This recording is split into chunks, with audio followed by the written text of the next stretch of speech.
Nyumba zipo za kutosha. Kigamboni Geza Ulole uelekeo wa bahari.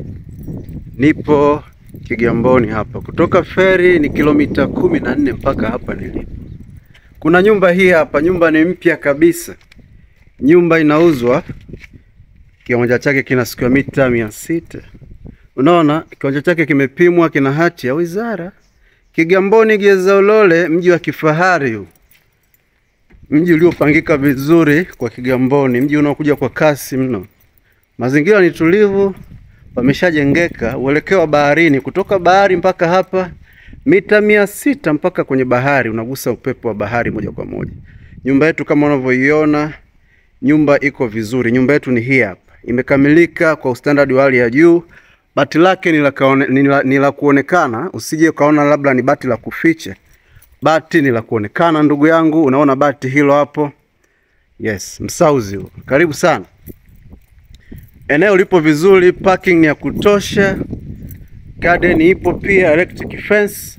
Electric fence ni hiyo hapo. Tuko mazingira ya nje, tunaicheki kwanza mazingira ya nje. Kutoka lami mpaka kwenye nyumba mita 300 tu. Karibuni sana Kigamboni Geza Ulole. Nyumba ina maji tayari na umeme pia upo kwenye nyumba. Tunaingia ndani sasa. Hii ni sebule. Sebule yetu ni nzuri. Ramani ya nyumba ni ya kifahari mno. Ramani iko vizuri. Hapa ni dining. Naona hii ni dining. Huu ni uelekeo wa kwenda kwenye vyumba na hapo kuna jiko. Chumba cha kwanza kipo hapo, uelekeo wa public toilet. Public toilet ipo vizuri. Nyumba inauzwa, kiwanja kimepimwa, kina hati ya wizara. Bei nimeweka hapo, utaiona.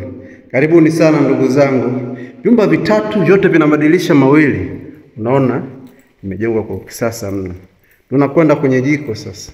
Jiko lake limesheheni makabati. Jiko liko vizuri. Jiko ni la kisasa. Kigamboni Geza Ulole kama nilivyowaambia. Mji uliopangika vizuri. Kigamboni hapa. Tutakwenda kwenye vyumba sasa.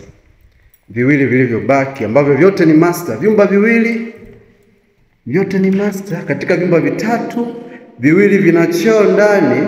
Unaona? Hiki ni chumba, chote hiki ni chumba ndugu yangu. Unaona? Hiki chote ni chumba ambacho kina choo ndani. Vyumba vitatu, viwili vina choo ndani. Hiki pia kina choo ndani. Unaona? Material zake ni za kisasa. Sio material za kuungaunga, material ni za hali ya juu. Tutakwenda kwenye chumba kingine ambacho pia ni master. Bei nimeweka hapo, utaiona ndugu yangu. Nyumba ni mpya kabisa.